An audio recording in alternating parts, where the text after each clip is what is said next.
My boyfriend faked his dad's terminal illness to hide his cheating. I, 24F, met my now ex-boyfriend, Tom, 35M, 2 years ago. Tom is from Hong Kong and I am British. We both live in the UK in different cities. We had our differences, but he was the perfect boyfriend, kind, respectful, and always did his best to make me feel happy. I had even introduced him to my family after 6 months of dating, and they loved him just as much as I did.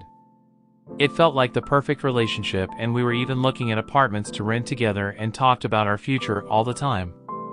After celebrating our 1-year anniversary together, I noticed that he had begun to change, just small changes, like never calling me, taking a long time to reply to texts, and he was going out with his friends almost every night and not returning home until 3 a.m.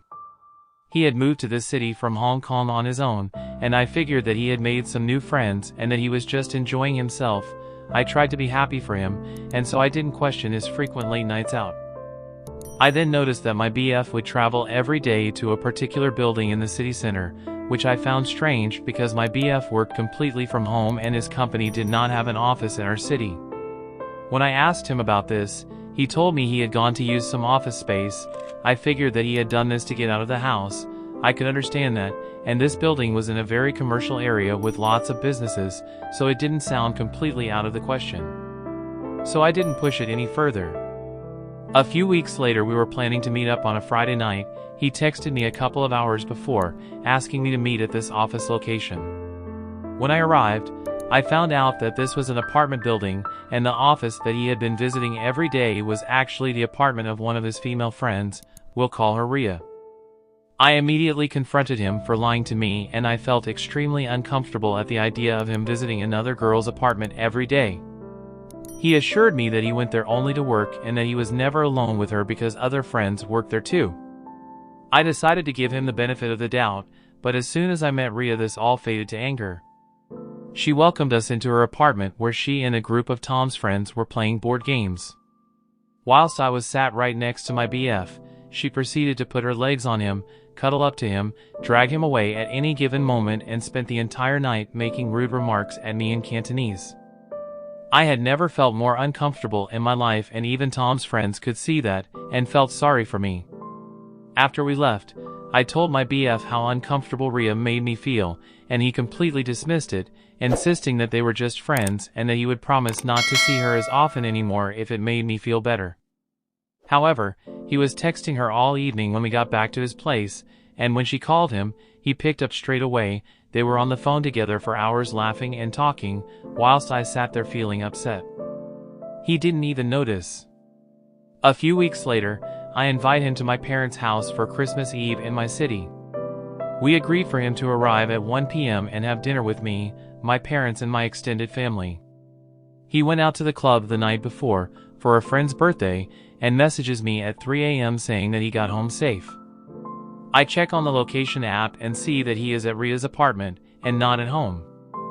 I screenshot this and called him out on it, and he responded that I was a stalker, told me the app was broken, and then turned off his locations. Like a fool, I still begged him to come to my family's place on Christmas Eve. I really felt that some time alone together would help things. However, at midday on Christmas Eve, he texted me saying he was hungover and was not coming. I was distraught, and after I begged for him to come, he turns up at 10 p.m., having completely missed the entire celebration and my extended family's visit. I also find out that he had blocked me and my family from his Instagram story, where he had posted lots of pictures of him at the club, always with his arms around Rhea. If you're going to block everyone I know from your Instagram story, don't forget to block my cousin next time, asshole. Christmas goes without incident, and we make plans to go to his friend's party together on the 30th, before spending the new year together. He then suddenly uninvited me from the party, saying that there's too many people going and that he'll meet me at 1 p.m. on New Year's Eve instead. I was upset but understood that he was not hosting the party, and I can't demand an invitation. So he went on his own. New Year's Eve comes and I am waiting at 1 p.m. We were going to meet at his local Starbucks, and then we had a dinner reservation at 7 p.m. 3 hours pass and he hasn't shown. He won't answer his texts or calls, and I have no idea where he is. It gets to 7 p.m. and I go to the restaurant alone. At this point I am starving and upset, and I just needed some food. Whilst eating, I finally get a text from him saying that he already got dinner with Rhea and some other friends, and that he would rather spend New Year's without me, but if I insisted, he could come and most me at 2 nanometers. I had traveled all the way to the city for him to tell me he doesn't want to see me, so I demand to see him at 8 p.m. because I was not having my time wasted.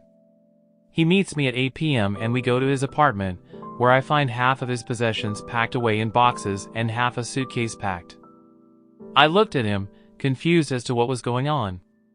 This is when he sits me down and tells me that he is moving back to Hong Kong for 2 years because his father has terminal cancer and, as an only child, he needed to return to take care of him and his mother.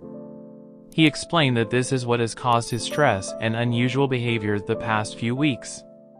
My heart broke for him and I felt so guilty giving him a hard time, not knowing the pain he was going through himself. I tried my best to comfort him and be the good, understanding girlfriend. He then told me that he wants to break up whilst he goes back, because he doesn't want to do long distance as it's not fair to me, and that if I wait for him for 2 years, we will find each other again. I was heartbroken, but I understood. I didn't want to be selfish and I couldn't imagine the suffering that he was going through. I had been with my BF for a year and had never ever seen him cry until now. I was so upset for him. I leave his apartment and say my final goodbyes, but things continue like they had never changed. He would still message me every day, he would send me cute romantic quotes and would tell me that we'll be back together and happy after 2 years of him going home to help his family, and I truly believed him. Even though we were technically broken up, I felt that we could get through this difficult time together.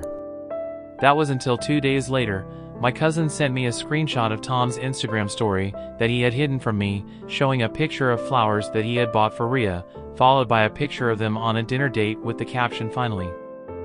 I was absolutely furious. When confronting him about it, he denied everything.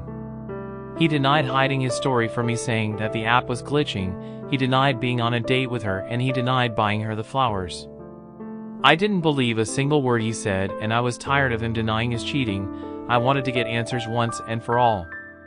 So I messaged Rhea directly asking her what's going on, and she told me everything. She told me that she and my BF had felt attraction to each other for some months, that they had kissed but never slept together, that they were now going on dates together and taking it slow after he broke up with me. I was absolutely furious, and her attitude made me feel even worse. She told me the breakup was not her fault and that my BF willingly went to her because she's a better GF than I am. Not to mention, RIA still has a BF of her own. I screenshot everything and sent it to Tom, asking him to explain, and he finally admitted to everything. I was absolutely devastated but should have seen the signs ages ago. Furthermore, I asked him, "Are you even going back to Hong Kong? Is your dad even sick?" To which he replied, "No, I just thought it would make the breakup easier on you." He knew that I lost my grandmother to cancer, and that was a really low blow, even for him. Not only had he cheated on me with a girl he insisted was just his friend, he lied about it to my face, he lied about moving back to Hong Kong, and he lied about his father having cancer. He literally went back to his apartment on New Year's Eve, pretended to pack up his possessions, and turned on the waterworks to make the whole thing more convincing. His response to being confronted with all this? Maybe I just wanted a better life? Did you ever consider that? What an absolute psycho. In conclusion, both of them are now blocked on everything. I haven't heard from him in 2 months, and she is welcome to my leftovers. The end.